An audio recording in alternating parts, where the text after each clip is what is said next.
चलिए एक ऐसे दूर दराज द्वीप के बारे में सोचते हैं जो दिखता तो दुनिया की नज़रों से ओझल है पर असल में ग्लोबल पावर का सेंटर है। एक ऐसी जगह जो एक बहुत बड़े रहस्य की वजह बनी। तो आज हम इसी कहानी के रहस्य से पर्दा उठाएंगे। तो बात है 99 साल की। अभी हाल ही में इसी द्वीप के लिए ठीक इतने ही सालों का एक बहुत बड़ा सौदा हुआ है। 99 साल, ये नंबर अपने आप में इस पूरी कहानी का स्केल और इसकी अहमियत बता देता है ना। तो सवाल ये ही उठता है कि आखिर एक इतने छोटे से द्वीप को लगभग पूरी एक सदी के लिए लीज पर क्यों दिया गया। और देखिए, इस पहेली का जवाब ढूंढने के लिए हमें इतिहास में थोड़ा पीछे चलना होगा। तो चलिए शुरू करते हैं। इस 99 साल की लीज के पीछे की कहानी को समझने के लिए सबसे पहले देखना होगा कि हाल ही में ऐसा क्या हुआ जिसने इस द्वीप के भविष्य को पूरी तरह से बदल दिया। बात है साल 2025 की, जब ब्रिटेन, अमेरिका और मॉरिशस के बीच एक ऐतिहासिक समझौते पर सहमति बनी। ये वो सौदा था जिसने दशकों से चले आ रहे एक बहुत बड़े विवाद को तो खत्म कर दिया, पर हाँ, एक नई शर्त के साथ। अब यहाँ बात बहुत दिलचस्प हो जाती है। देखिए, एक तरफ तो ब्रिटेन ने चागोस द्वीप समूह पर अपना दावा छोड़ने की बात मान ली, लेकिन दूसरी तरफ अमेरिका के साथ मिलकर अगले 99 सालों के लिए अपना मिलिट्री बेस भी पक्का कर लिया। मतलब ये एक ऐसा समझौता था जिसने सबको चौंका दिया। पर यह द्वीप हमेशा से कोई मिलिट्री बेस नहीं था। अरे, इसकी कहानी तो सदियों पुरानी है। तो ये इतना जरूरी बना कैसे? ये समझने के लिए चलिए जरा टाइम में पीछे चलते हैं। देखते हैं कि ये है कहाँ और इसका शुरुआती इतिहास कैसा रहा है। तो ये डिएगो गार्सिया जो है, ये चागोस आर्किपेलागो के 60 से भी ज्यादा द्वीपों में से एक है। ये एक कोरल एटोल है, मतलब मूंगे की चट्टानों से बना एक द्वीप, और इसकी लोकेशन कमाल की है। ये हिंद महासागर के बिल्कुल बीच में है, इक्वेटर से थोड़ा ही दक्षिण में। और सच पूछिए तो इसकी यही लोकेशन इसकी सबसे बड़ी ताकत है।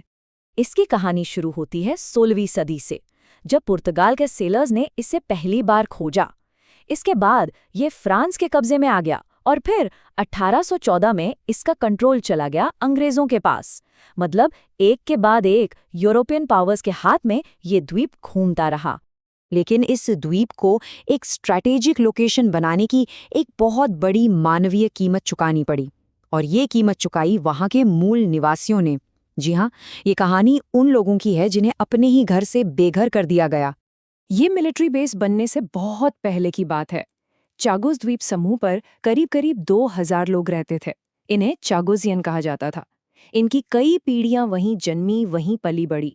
लेकिन फिर आया 1960 और 70 का दशक, जब ब्रिटेन और अमेरिका के बीच एक सीक्रेट डील हुई, और इस डील के तहत इन सभी लोगों को जबरदस्ती उनके घरों से निकाल दिया गया। क्यों? ताकि उस द्वीप को एक मिलिट्री बेस में बदला जा सके। तो इन चागोसियन लोगों को कहाँ भेजा गया? उन्हें जहाज़ों में भरकर मॉरिशस और सेशल्स भेज दिया गया, और वहां जाकर उन्हें गरीबी और भेदभाव के सिवा कुछ नहीं मिला। सोचिए, उनकी तो पूरी दुनिया ही उजड़ गई थी। तो वापस उसी सवाल पर आते हैं, आखिर इस दूर दराज से द्वीप में ऐसा क्या खास था कि इसके लिए एक पूरे के पूरे समुदाय को ही हटा दिया गया? इसका जवाब, जैसा मैंने पहले कहा, इसकी स्ट्रेटेजिक लोकेशन में छिपा है। ब्रिटेन ने ये द्वीप चुपके से अमेरिका को लीज पर दे दिया, और अमेरिका ने इसे एक बहुत बड़े और ताकतवर मिलिट्री बेस में तब्दील कर दिया। आप कह सकते हैं, एक ऐसा किला जहां से पूरे इंडियन ओशन पर नजर रखी जा सकती थी। अब ये बेस कितना जरूरी था, इसका अंदाजा आप इसी बात से लगा सकते हैं। चाहे वो 1991 का गल्फ वॉर हो या अफगानिस्तान और इराक में हुई लड़ाइयाँ, बड़े बड़े बॉम्बर प्लेन यहीं से उड़ान भरते थे। मतलब पिछले कई दशकों के बड़े बड़े मिलिट्री ऑपरेशंस में इसका बहुत ही अहम रोल रहा है। लेकिन कहानी यहीं खत्म नहीं होती। चागोसियन लोगों को हटाने और बेस बनाने के बाद एक नई और लंबी लड़ाई शुरू हुई। ये लड़ाई थी संप्रभुता की, एक कानूनी और राजनीतिक जंग जिसने इस द्वीप के हाल के इतिहास को शक्ल दी है। हुआ ये कि 1968 में जब मॉरिशस को ब्रिटेन से आज़ादी मिली, तो उसने अपना दावा पेश किया। मॉरिशस का कहना था कि चागोस द्वीप समूह हमेशा से उसका हिस्सा रहा है और ब्रिटेन ने इसे गैर कानूनी तरीके से अलग किया है। और बस अपनी ज़मीन वापस पाने के लिए मॉरिशस ने एक लंबी अंतर्राष्ट्रीय लड़ाई छेड़ दी। ये लड़ाई दशकों तक चलती रही, और फिर आया साल 2019, जब एक बहुत बड़ा टर्निंग पॉइंट आया। इंटरनेशनल कोर्ट ऑफ जस्टिस ने मॉरिशस के हक में फैसला सुनाया। कोर्ट ने साफ साफ कहा कि ब्रिटेन को चागोस द्वीप समूह पर से अपना कंट्रोल खत्म कर देना चाहिए। ये मॉरिशस के लिए एक बहुत बहुत बड़ी जीत थी। तो इस कानूनी जीत के बाद क्या हुआ? क्या ब्रिटेन ने द्वीप खाली कर दिया? चलिए अब कहानी को वापस वहीं लेकर आते हैं जहां से हमने बात शुरू की थी, यानी उस नए समझौते पर जो इस पूरी ऐतिहासिक लड़ाई का नतीजा है। तो आखिर में हुआ क्या? देखिए, कागज पर तो मॉरिशस को संप्रभुता मिल गई, यानी द्वीप उसका हो गया। लेकिन असल में प्रैक्टिकली अमेरिका और ब्रिटेन का मिलिट्री बेस अगले 99 सालों तक वहीं काम करता रहेगा। तो ये एक बड़ा ही कॉम्प्लेक्स सा समझौता है, जो एक तरफ कानूनी जीत को दिखाता है और दूसरी तरफ स्ट्रेटेजिक सच्चाई को।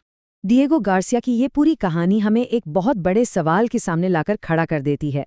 सवाल ये है कि ग्लोबल सिक्योरिटी और स्ट्रेटेजिक फायदे के लिए एक पूरे समुदाय के घर, उनकी पहचान और उनके भविष्य की आखिर क्या कीमत चुकाई गई? और ये एक ऐसा सवाल है जिसका जवाब इतिहास, पॉलिटिक्स और इंसानियत के ताने बाने में कहीं उलझा हुआ है।